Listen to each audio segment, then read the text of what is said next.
Vamos a comenzar con el tema de la semana, ¿sí?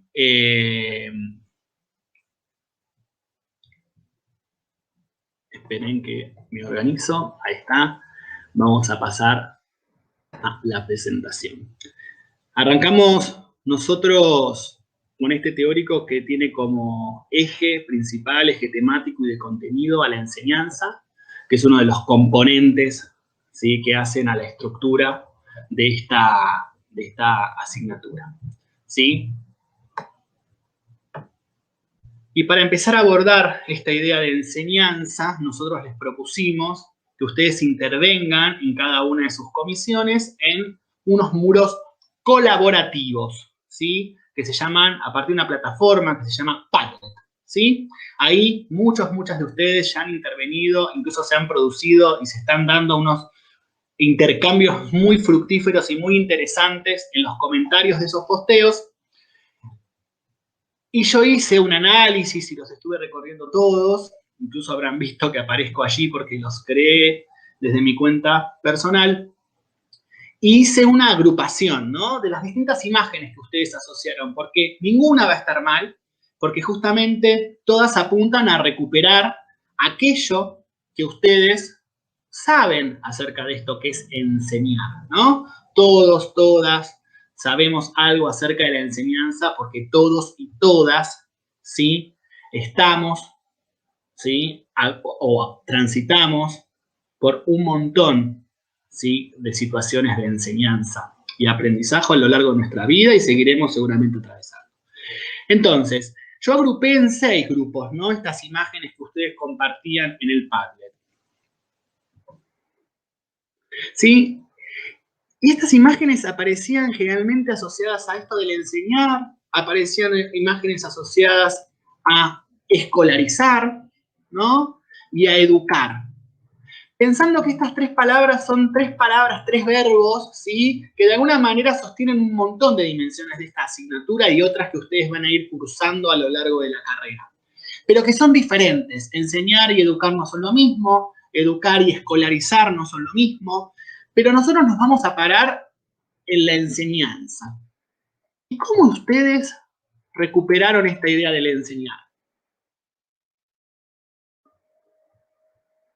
En principio, hubo muchas imágenes asociadas y claramente a la enseñanza en relación con la pandemia y la virtualidad. Muchos y muchas de ustedes eligieron representar la enseñanza a partir de esta imagen, ¿no?, de esta y otras tantas, ¿no? Yo lo que hice fue elegir alguna representativa, pero en líneas generales, si ustedes vuelven a los Padlet, incluso pueden recorrer los Padlet de otras comisiones, porque todos son públicos, pueden visualizar que muchos y muchas de ustedes eligieron definir esta situación de enseñanza en la relación mediada por tecnologías, barbijos, pandemia, protocolos sanitarios, distanciamiento social, etc. ¿Sí? Luego, otros tantos eligieron asociar la enseñanza con la educación física escolar, con escenas o situaciones de patio, ¿sí?, con situaciones que implican a un profe o a una profe de educación física con sus alumnos y alumnas en el proceso de un intercambio pedagógico de enseñanza y aprendizaje. Otros asociaron la enseñanza con situaciones relativas a deportes, al entrenamiento, en muchos casos entrenamiento profesional, deportes de conjunto, deportes individuales como acá el tenis, pero otros asociaron con imágenes más relativas a el deporte. Y es una decisión consciente que yo haya separado educación física de deporte, ¿sí? Porque no vamos a ver a lo largo de la materia que no es lo mismo pensar la educación física escolar que el entrenamiento deportivo, ¿sí? Luego, otros tantos de ustedes han elegido pensar a la enseñanza en relación con la escuela, ¿no? Enseñanza y escuela. Y todas, en muchas ocasiones, fueron situaciones áulicas, ¿no?, en las que de alguna manera se representa esta situación: pupitres, alumnos, alumnas, profesor, profesora, escritorio, pizarrón, ¿no? La situación más relativa, digamos, a una situación escolar por la que seguramente todos los que estamos aquí ahora hemos transitado. Luego otra agrupación, ¿sí?, implica aquellos que asociaron la enseñanza con la familia y la crianza, ¿no? Otros modos de pensar la enseñanza que tienen que ver más con la vida cotidiana, con la relación paterna, materna, los contextos de vínculos filiales, ¿no?, entre padres, hijos, adultos mayores, nietos, abuelos, abuelas. Van a ver que hay un montón de imágenes que tienen que ver con la enseñanza más bien en contexto de crianza. Y por último, aparecen imágenes que asocian la enseñanza con esta idea de moraleja, de mensaje, ¿no?, de esta experiencia me dejó alguna situación, o por ejemplo muchos asumieron imágenes que tenían que ver con frases, con lemas, o circunstancias o situaciones de películas, ¿no?, que dejan algún tipo de aprendizaje relativo a una experiencia concreta, etc. ¿Por qué hago esto? Porque justamente este teórico y esto está organizado en función de lo que ustedes nos compartieron en estas primeras imágenes, ¿sí? Entonces, ahora la gran pregunta es, ¿qué es la enseñanza? Ustedes tenían, y tenemos en realidad en el marco de este teórico y de esta semana que estuvo aconteciendo, la lectura de Laura Basabe y Estela Cols. Laura Basabe y Estela Cols, ¿sí?, son dos autoras argentinas, contemporáneas. Laura Basabe vive aún, ¿sí?, es una colega bastante joven, y Estela Cols lamentablemente falleció hace unos años. Escriben este libro que está compilado por Alicia Camiglioni, que es una referente del campo de la didáctica contemporánea, que está viva también, y ellas escriben el capítulo 6, al que llaman la enseñanza, y comienzan a discutir acerca, no necesariamente discutir, sino presentar ideas acerca de qué es esto de enseñar. Y dan una primera definición. Y acá los invito y las invito a pensar en esas imágenes, tener siempre en la cabeza esas imágenes que ustedes compartieron en los Padlet a lo largo de estos días. Entonces, ¿qué es enseñar? Enseñar, van a decir ellas, es un intento de alguien que sabe algo, ¿sí?, de transmitírselo a alguien o a un otro que aún no lo sabe, ¿no? Esto es importante. Estamos reconociendo entonces que hay alguien que sabe algo, en esto que llamamos enseñar, ¿no? Preguntémonos, en la situación de enseñanza que yo elegí representar en la imagen en el Padlet, ¿están estos elementos? ¿Hay alguien que sabe algo? ¿Hay alguien que aún no sabe ese algo? ¿Y hay un algo? O sea, ¿hay un contenido en esa transmisión? Lo que van a decir estas autoras es, excluyentemente, inevitablemente, para que haya enseñanza, tiene que haber estos tres elementos.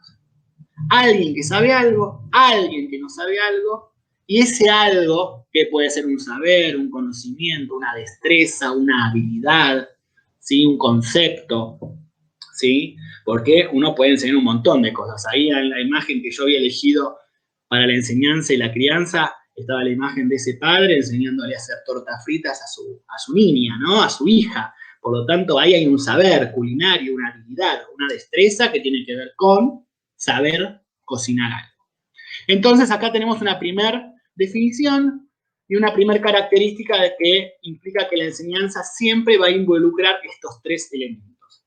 Mínimamente dos sujetos y un contenido o saber, destreza o habilidad. Otra característica es que la enseñanza es un intento, ¿sí? ¿Qué quiere decir que es un intento? Que no necesariamente que haya enseñanza implica que va a producirse el aprendizaje sí o sí. ¿Esto qué quiere decir? Que no siempre que uno enseña el otro aprende, ¿sí? No quiere decir que uno puede enseñar y el otro puede aprender lo que se le enseñó, puede aprender una parte, puede no aprender nada, o incluso puede aprender otra cosa, ¿sí?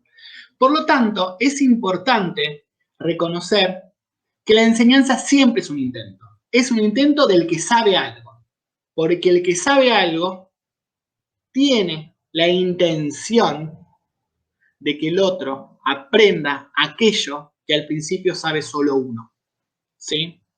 Esto nos lleva entonces a pensar en que no hay una relación causal entre enseñar y aprender. No siempre que uno enseña, el otro aprende. Por lo tanto, ahí los que hayan leído y avanzado en Basabe y Colls van a haber descubierto seguramente este concepto, es el concepto de dependencia ontológica. Un concepto complejo, difícil, pero que tiene que ver con dilucidar cómo en realidad hay un error en la estructura del lenguaje generalmente cuando asumimos que enseñar implica que el otro aprenda. ¿Por qué? Porque es un intento. Entonces, si yo enseño, ¿el otro aprende? No necesariamente. ¿Siempre busco que el otro aprenda? Sí. Porque lo que define a la enseñanza es la intencionalidad. Siempre está la intención de que el otro aprenda algo que al principio no sabe. ¿Sí? ¿Qué es la dependencia ontológica? Ontológico generalmente está asociado a la idea del ser, del sentido de las cosas. Lo que nos va a decir este autor, que se llama Gary Festermacher, y que Basabe y Colls lo retoman en este texto, es que para existir el concepto de enseñanza necesita del concepto de aprendizaje. ¿Sí? Porque lo que le da sentido a la acción de enseñar es que haya un otro que sea receptor, que asimile, que acomode, que intente aprender aquello que se le está presentando. Entonces, pasando en limpio, ¿siempre que uno enseña el otro aprende? No. Hay un ejemplo muy claro que Festermacher nos comparte en el texto de Basabe y Colls, que es el de que está vinculado con buscar y encontrar, ¿no? ¿Para qué busca uno? Para encontrar. ¿Para qué enseña a alguien que está enseñando? Para que el otro aprenda. Voy a romper con un lema folclórico popular. ¿Siempre que uno busca algo, lo encuentra? No. ¿Para qué busco? Para encontrar. ¿Siempre que busco, encuentro? No. ¿Puedo encontrar sin estar buscando? Sí. ¿Puedo aprender sin que otro me enseñe? Sí. ¿Por qué? Porque el aprendizaje no depende directamente de la enseñanza. Porque un montón, ¿sí?, de aspectos, de contenidos, de saberes, de habilidades, de destrezas que uno como sujeto, como ser humano, sabe, conoce o tiene asimilados, no necesariamente fueron producto de una situación de enseñanza. ¿Sí? No siempre a uno le enseñaron aquello que sabe. Puede aprender por la experiencia, por ejemplo. ¿Sí? Puede aprender, como dicen las autoras, incidentalmente. Y voy acá, y mis compañeros seguramente se van a reír en sus casas mientras me ven y me escuchan, y voy a dar el ejemplo de las milanesas, ¿no? Yo cuando tenía 12 años, mi madre me llama por teléfono y me dice, tenés que hacer las milanesas. Yo tenía 12 años, nunca había hecho milanesas en mi vida. Estaban las cosas en la heladera y yo resolví e hice las milanesas. Y uno puede preguntarse, profe, ¿dónde aprendiste a hacer milanesas? Y aprendí incidentalmente, aprendí por la experiencia de seguramente durante 12 años ver a mi madre haciendo las milanesas. Y yo intuitivamente pude salar la carne, preparar el huevo, pasar la carne por el huevo, empanar, enharinar, poner en el horno, con un poco de aceite, ¿no? ¿Mi mamá me enseñó intencionalmente a hacer milanesas? No. ¿Yo aprendí a hacer milanesas? Sí. ¿Puedo decir que ese aprendizaje es producto de una situación de enseñanza? No. Es producto de una experiencia. Una experiencia vital. Uno aprende en la mediación que tiene con el mundo un montón de aspectos, de cosas que no son resultado de una situación de enseñanza. Pero la enseñanza siempre va a implicar la intención de que el otro aprenda. Yo en este momento estoy acá, en el living de mi casa, transmitiendo aquí en vivo. Y el sentido que le da a esta situación es saber que ustedes están del otro lado, escuchando, ¿sí? Y yo estoy intentando construir mediaciones entre lo que ustedes ya saben y lo que nosotros como equipo necesitamos que comiencen a aprender respecto al enseñar. Yo estoy intentando con esta presentación, con este vivo, construir mediaciones entre lo que nosotros necesitamos que ustedes aprendan, ¿sí? Que es la enseñanza, Vasabi Calls, este texto, ¿sí? Y el contenido. O sea, la relación entre ustedes como alumnos, alumnas, estudiantes y el contenido que nosotros necesitamos que aprendan. ¿Sí? Bien. Entonces vamos a reconocer que el aprendizaje, ¿sí? Puede ser pensado como tarea o como rendimiento. Nosotros vamos a apuntar a que la relación entre enseñar y aprender, que son dos procesos distintos, pero que están íntimamente relacionados, va a implicar que entre el alumno y el contenido, el docente tiene que producir mediaciones. Apuntar al desarrollo del alumno en su tarea de aprender. ¿Qué cosas hacen los alumnos para aprender un contenido? Y ahí Festemacher, este autor que yo ya mencioné hace un rato y que Vasabi Calls plantean, implica este verbo que este autor propone, que es el de estudiantar. Hay que enseñarle al alumno, al estudiante, a estudiantar. Estudiantar son todas aquellas acciones que hace el docente, ¿sí? Que enseña para que el alumno se apropie del contenido, para que el alumno, ¿sí? Sepa qué hacer con ese contenido y cómo abordarlo. ¿Ustedes qué hacen para estudiantar? Seguramente están ahora presentes aquí. Los que no están aquí presentes van a verlo, me van a estar viendo en diferido, porque este vivo queda grabado y van a poder volver cuantas veces quieran, ¿sí? Y entonces van a ver, van a tomar nota, van a hacer resúmenes, van a leer los textos, van a hacer preguntas. Todas esas son acciones del estudiantar, ¿sí? Eso quiere decir todas esas acciones que ustedes necesitan para. Esas las saben ustedes seguramente, pero hay otras que hay que enseñarlas. Y eso es lo que plantea Festemacher. Hay que enseñar a estudiantar al educando, al alumno. ¿Sí? Por eso esto de hacer mediaciones, ya sea cognitivas y o sociales.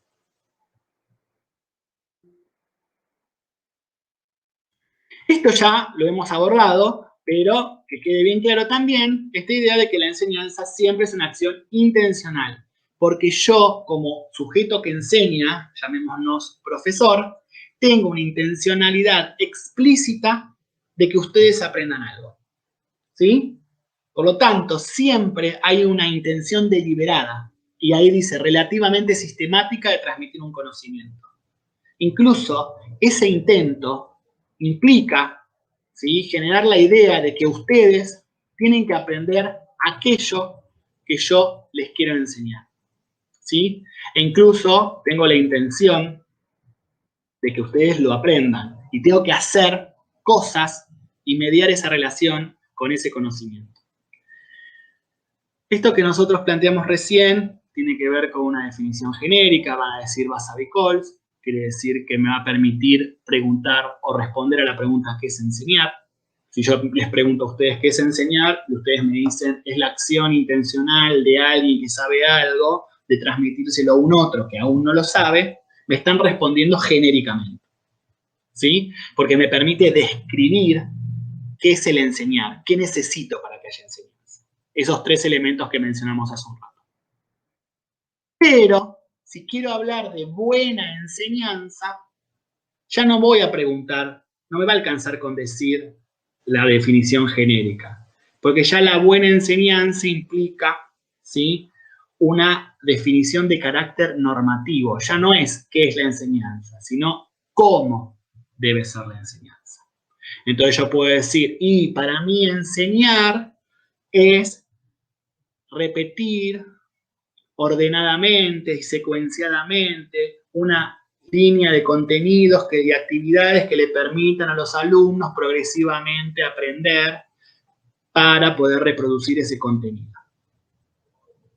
O puedo decir, no, para mí enseñar es generar condiciones para que el alumno aprenda autónomamente, decida lo que quiere aprender y se convierta en una persona auténtica.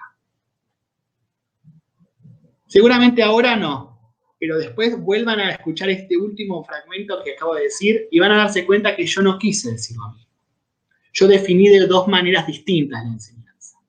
En las dos definiciones puedo reconocer que está quien aprende, quien enseña y está el contenido. Pero quien enseña no hace lo mismo en una definición que en la otra. Presten atención a esta idea porque esta idea de definición elaborada va a cobrar sentido a partir de la semana que viene cuando empecemos a abordar los enfoques de la enseñanza.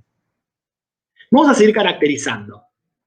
En algún momento de la historia van a plantear Basabe y Coles, ellas van a considerar que enseñar es una acción netamente humana, ¿sí? Y que en cualquier momento de la historia de la humanidad, así como en cualquier cultura, hasta las mal consideradas más primitivas, hay situaciones de enseñanza. ¿Por qué hay situaciones de enseñanza? Porque toda sociedad, ¿sí?, necesita de la enseñanza como un mecanismo y un proceso que les permite transmitir un saber que consideran relativamente o totalmente válido y necesario de ser transmitido. ¿Sí? De este modo, uno garantiza incluso que eso se reproduzca, que eso perpetúe, que eso continúe. ¿Sí? Y por lo tanto esto implica que en algún momento la enseñanza dejó de ser una acción natural y espontánea y pasó a ser una actividad socialmente regulada. Basabe y Coles van a reconocer ese punto de inflexión en la modernidad cuando justamente los estados, ¿sí?, empiezan a organizarse y necesitan de instituciones que organicen la enseñanza, ¿no? Entonces la enseñanza se institucionaliza. ¿Dónde creen que se va a institucionalizar la enseñanza? ¿En qué espacio? ¿En qué institución? Y ahí viene la escuela a responder, ¿no? Y la escuela se empieza a hacer cargo como organismo del Estado del enseñar, con distintas funciones. Enseñamos para la formación del ciudadano, enseñamos para formar al trabajador, la trabajadora, enseñamos para la formación y el cultivo académico, enseñamos para la formación y el desempeño y el desarrollo personal de los sujetos. A lo largo de la historia, la enseñanza ha tenido distintas funciones, que hoy día podemos decir que conviven, ¿no? Porque nadie va a negar que la escuela debe formar en la ciudadanía, en el uso pleno de la ciudadanía, en una ciudadanía democrática, participativa como la nuestra, ¿sí?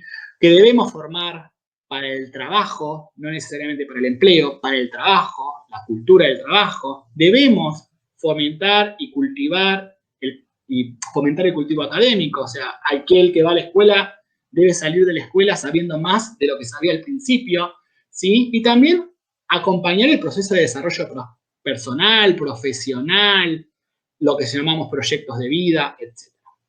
A la derecha de la pantalla van a ver que aparecen tres características claves que tiene la enseñanza también. No es neutral. ¿Qué quiere decir? La enseñanza la definimos hace un ratito como una acción netamente intencional, porque siempre quien enseña tiene la intención de que el otro aprenda. Por lo tanto, tengo la intención de transformar algo en el otro. Porque que ustedes aprendan esto que yo les estoy comentando y presentando hoy, implica que ustedes cambien y transformen algo de su estructura, de sus saberes previos, porque van a saber algo nuevo, algo que antes no sabían. Esto implica pensar que la enseñanza nunca es neutral, porque se define desde la base como un intento, y con una intencionalidad específica. Entonces eso lo convierte en una acción no neutral, y por lo tanto una acción política. Y no hablamos de política en términos partidarios. Hablamos de que la enseñanza siempre va a tener una dimensión ética y política, porque está sostenida por una intencionalidad respecto a la formación del sujeto, a qué tipo de sujeto quiero formar, qué tipo de ciudadano, decía hace un rato, qué tipo de trabajador, qué tipos de saberes o de cultivo académico quiero formar en el sujeto, o quiero compartir para que ese sujeto se forme, ¿sí? Y ética, política y ético, porque también está sustentado sobre ciertos valores que yo considero que son necesarios para la formación de ese sujeto. Por lo tanto, no podemos hablar de neutralidad en la enseñanza. Siempre que, como no podemos hablar de neutralidad en ningún aspecto, en ningún fenómeno social en el cual un hombre, una mujer, ¿no? o cualquier disidencia que esté en el mundo pueda definir neutralmente. No hay neutralidad. La neutralidad también es una posesión. ¿Se entiende? Siempre nosotros estamos tomando decisiones en el mundo en función de posicionamiento. Cuando enseñamos, también. ¿Sí? Es social e histórica la enseñanza, porque la enseñanza siempre es situada. La enseñanza implica, como fenómeno social, como proceso social, que ocurra siempre en un espacio y en un tiempo, en un espacio geográfico, en un tiempo histórico. Miren qué situada es la enseñanza, que en este momento estamos hablando de una situación de enseñanza por medio de un vivo en YouTube, en la universidad. Esto hace 1 año y medio ocurría, o hace 2 años ocurría en la presencialidad, en los espacios de la Delegación San Fernando de la Universidad Nacional de Luján, en otro contexto. Este teórico que es para todas las comisiones, de esta manera, antes era por horarios, por franjas horarias, ¿sí? Los contextos sociales, históricos, políticos, culturales, hacen que la situación de enseñanza se vea transformada. Nunca una situación de enseñanza es igual a la otra, ¿sí? Y este contexto pandémico nos ha dado una cachetada de realidad respecto a esto de la situacionalidad, ¿no? Piénsense ustedes en su futuro profesional como docentes de educación física. ¿Va a cambiar la situación de enseñanza si el espacio físico con el que cuento para la clase de educación física es un patio a cielo abierto, o es un patio techado, o es el salón de actos que está todo vidriado?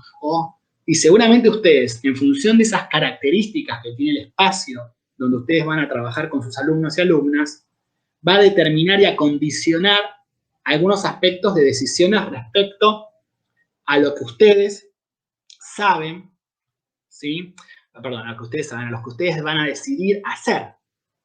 Si ustedes saben que tienen un patio a cielo abierto y llueve, está anunciado 10 días de lluvia, seguramente van a tomar en consideración qué hacer frente. Porque siempre la enseñanza va a ser situada, históricamente también, ¿sí? No solamente institucionalmente. Y aquí algo que mencioné al principio, vuelvo para que se lea, de transmisión cultural. La enseñanza siempre es una acción intencional de transmisión cultural. No hay sociedad, no hay cultura en el mundo, ¿sí?, que no enseñe. Porque la enseñanza se convierte en una actividad eminentemente humana, ¿sí?, que incluso, como dice ahí, está relacionada con la conservación y la transformación de la cultura, ¿sí?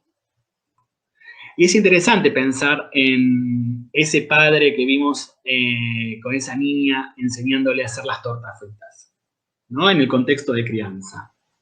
O pensemos en el hombre, la mujer de las cavernas, que le enseñaba a su cría, a su cachorro, a su niño, a su niña, a cazar. Porque si no le enseñaba a cazar, ese sujeto no iba a subsistir. Necesitaba ese saber. Ese saber era importante para la subsistencia. Las sociedades transmitimos a las futuras generaciones aquello que creemos y consideramos clave para la reproducción de cierto capital cultural. Pero al mismo tiempo, somos nosotros quienes construimos esa cultura. Por lo tanto, también la conservamos o la transformamos, ¿sí? Nosotros nacemos y nos insertamos en un mundo que ya nos preexiste. Y nos ponen un nombre, nos asignan a veces una religión, nos dicen, bueno, este es tu papá, este es tu mamá, este es tu tío, este es tu abuelo, ¿no? Acá, después vas a ir a una escuela de golpe, y en esa escuela te transmiten ciertos contenidos y conocimientos que esa sociedad cree que son necesarias para la formación del ciudadano, del trabajador, etcétera, etcétera.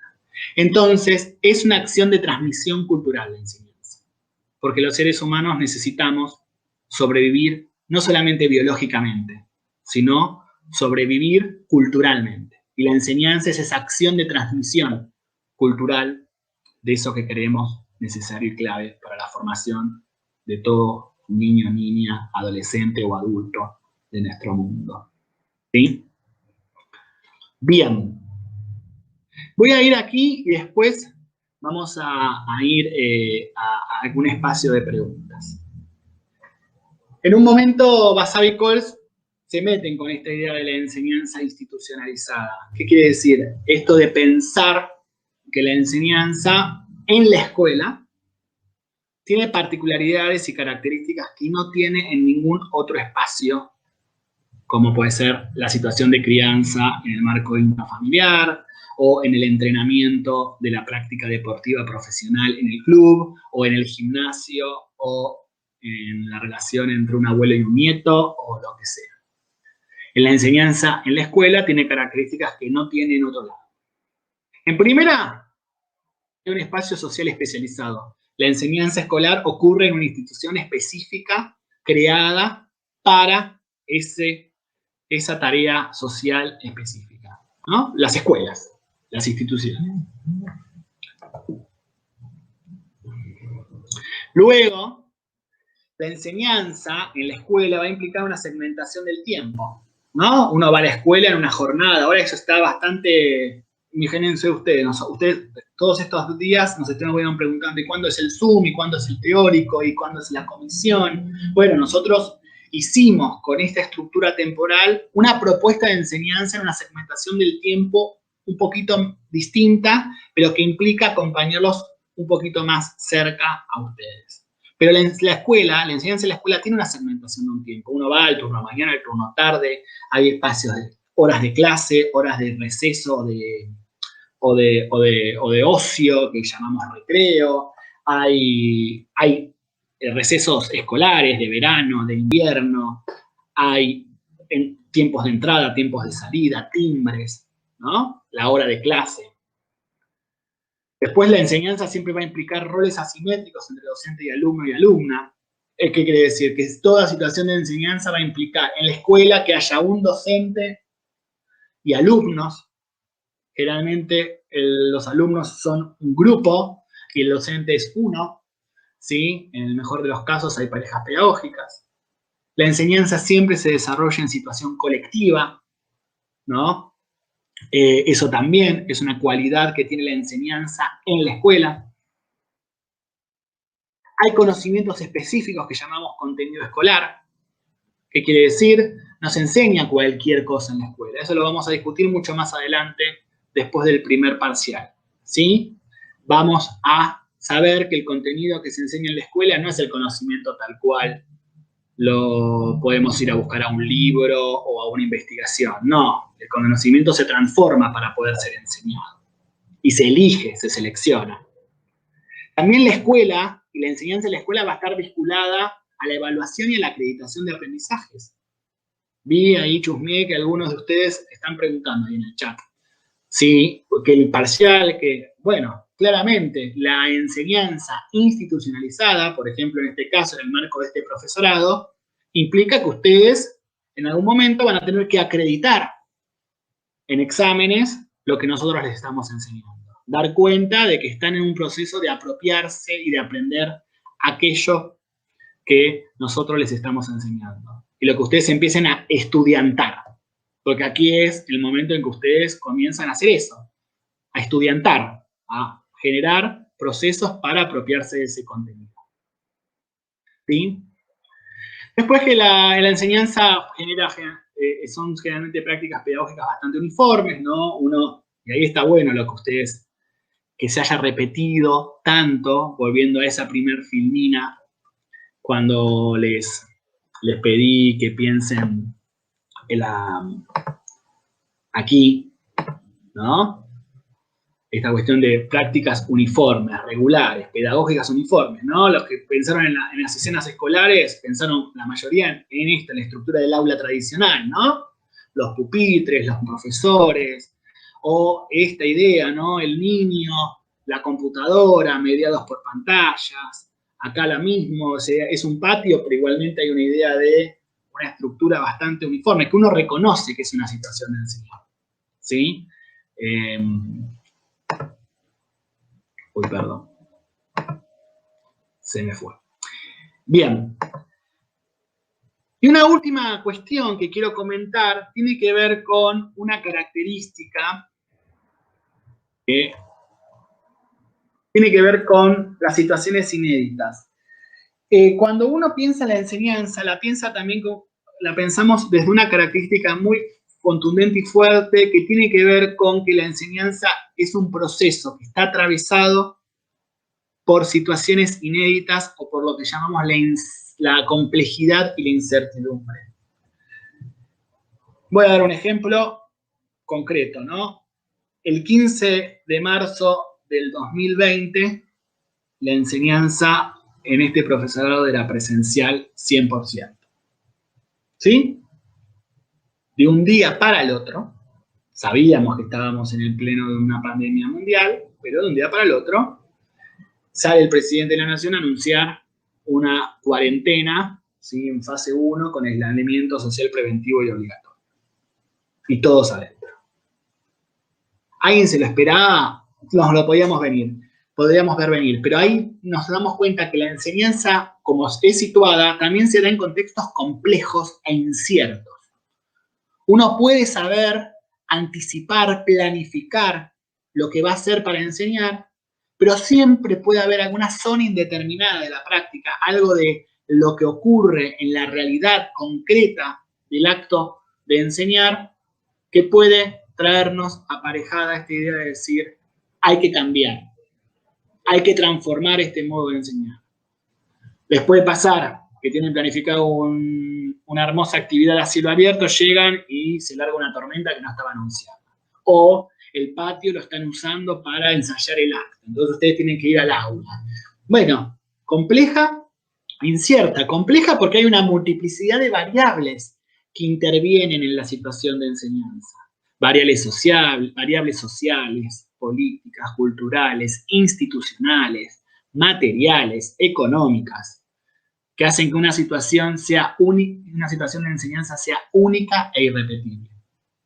¿Sí? Y como es complejo, que no es lo mismo que decir difícil, implica que cualquiera de esas variables se puede ver alterada y generarte zonas inciertas. ¿Sí? Por eso la enseñanza siempre se da en contextos de complejidad e incertidumbre. Porque implica justamente esto, tomar decisiones todo el tiempo. Y que todas esas decisiones tienen que ir en función de intentar lograr que los alumnos y alumnas aprendan. ¿Sí? Poder alcanzar esa intención última que es que el otro aprenda para definir un tipo de sujeto en el que se quiere formar, en el que se quiere transformar. ¿Sí? Bien. Vamos a intentar habilitar preguntas, dudas, inquietudes. Yo estoy conectado con las profes y los profes del equipo para que me pasen esas preguntas, más allá que yo puedo ver el chat, pero seguramente me van a pasar algunas preguntas que ustedes me quieran hacer sobre el contenido, sobre lo que se charló, se habló. Incluso si podemos empezar a pensar qué pasó en el Padlet, en las imágenes que eligieron, empezar a preguntarnos si la enseñanza, si esa situación que ustedes eligieron para representar la enseñanza es o no enseñanza.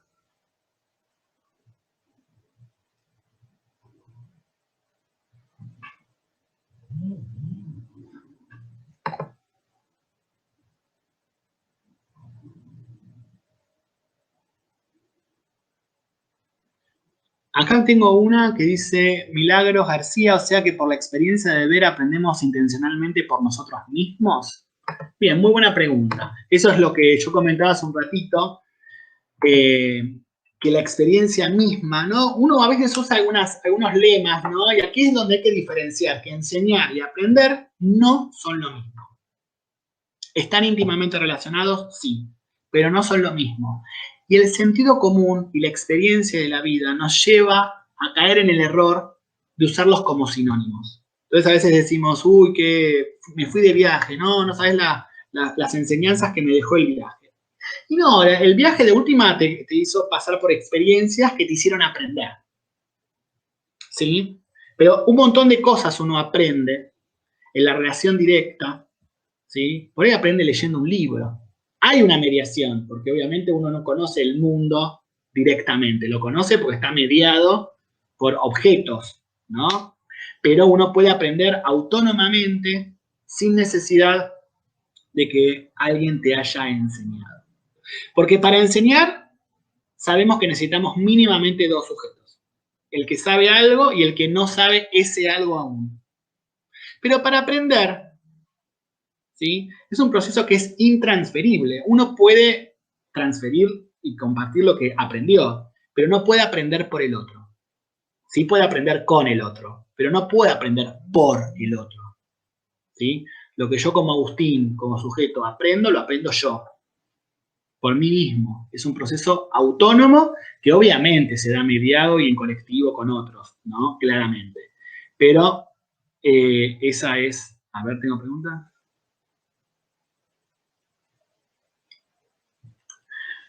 No sé si me explico con lo que dije, pero bueno, nada, porque eso viene a colación de lo que decía. Otra pregunta de Milagros. Pregunta, las escuelas al ser institucionalizadas por el gobierno pasan a enseñar las funciones sociales, ¿no? Lo que nombra Agustín. Bien, Milagros es cuando pensamos en la enseñanza en el marco de un proyecto político, social y cultural como es el Estado, claramente que pensamos en instancias, en intenciones. Hay funciones sociales que le asignamos a la escuela. Ustedes seguramente saben, ¿sí? Que seguramente son muy jóvenes la mayoría de ustedes, pero los que sean padres, madres, tutores o encargados, por ejemplo, deciden enviar a sus hijos a la escuela. Más allá de que están obligados legalmente a llevarlos a la escuela porque es un derecho, etcétera, y la escuela es obligatoria, hay una decisión. Y digo, ¿por qué envío a mi escuela, a mi hijo a la escuela? Y porque yo le adjudico a la escuela una función social. Una función que tiene que ver con que ese sujeto se forme en un espacio de lo público con otros, que juegue, que aprenda, que la escuela le ofrezca aquello que yo no le puedo ofrecer en mi casa, porque yo no le puedo enseñar, por más que en este contexto muchos padres están siendo mediadores, digamos, entre la escuela y lo que los pibes tienen que aprender, pero hay funciones sociales, ¿no? Hay una idea de ciudadano que la escuela quiere que nosotros nos convirtamos, ¿no? Si no, no habría tanto peso sobre la disciplina, el control del cuerpo, ¿no? La participación democrática, pensar como la escuela como un espacio de participación, etc. ¿Sí? Y ahí vieron que al principio decía educar, enseñar y escolarizar. La escolarización es un modo en el cual el Estado debe garantizar la enseñanza de los pibes y pibas. ¿Sí? Bien.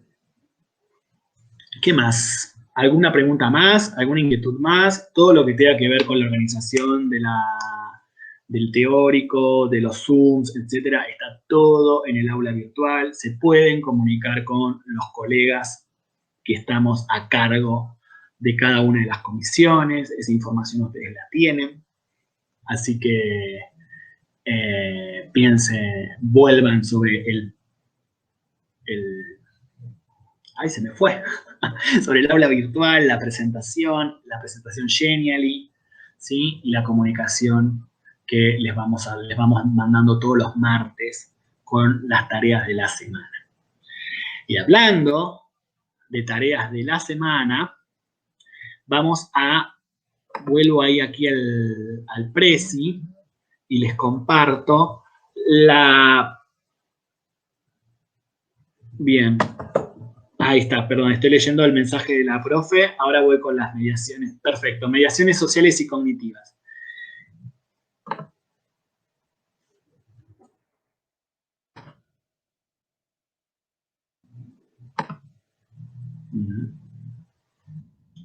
Perdón. Acá.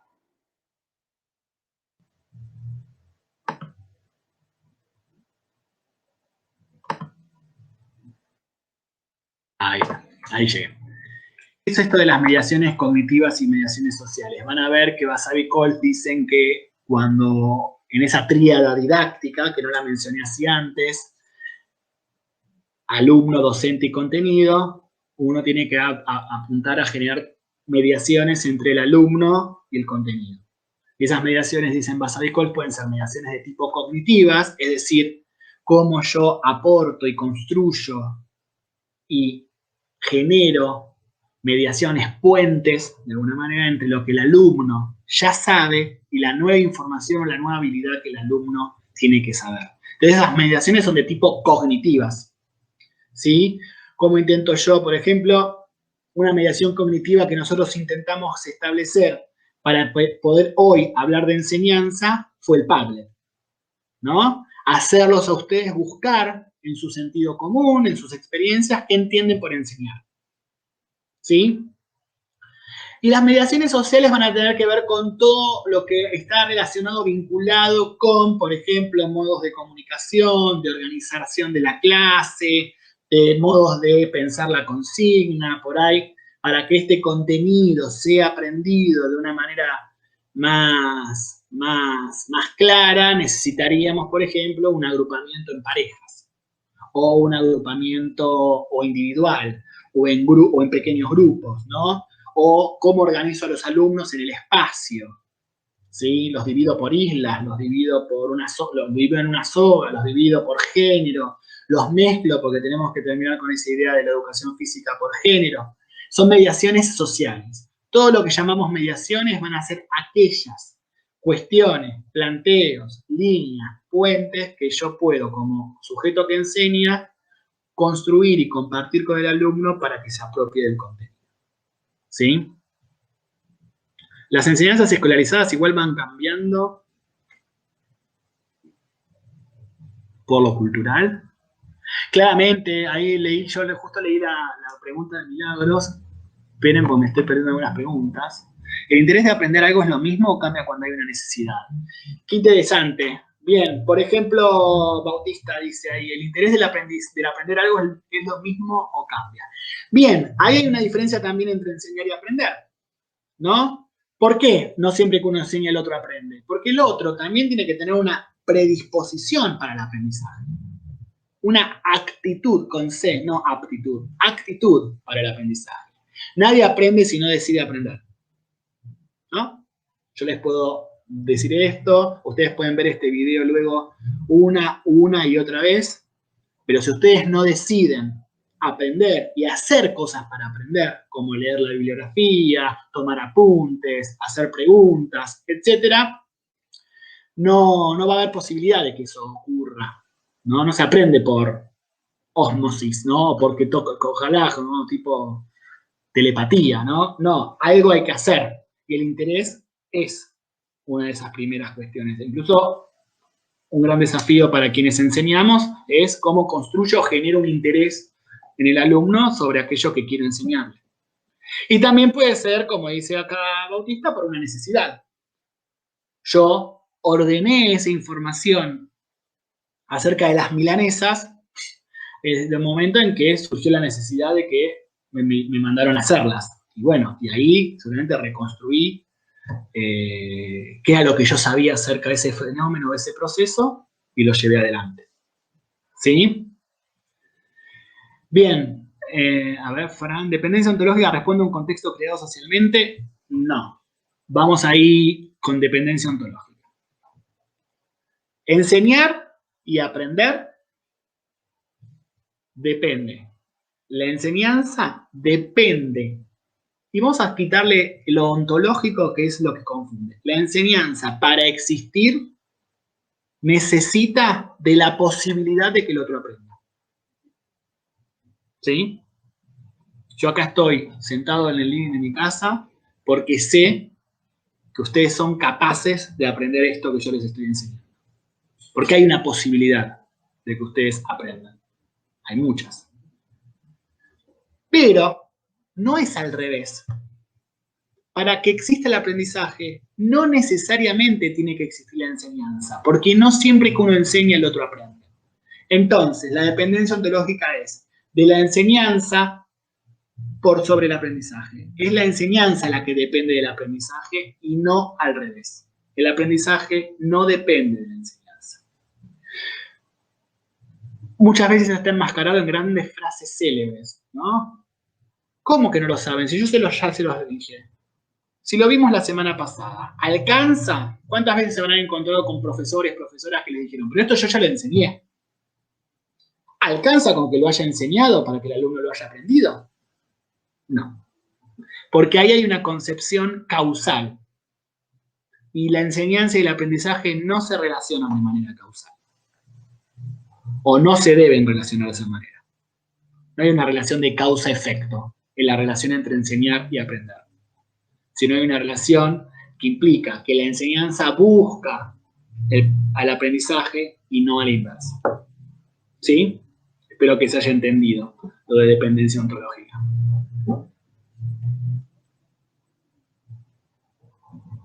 Bien. ¿Algo más?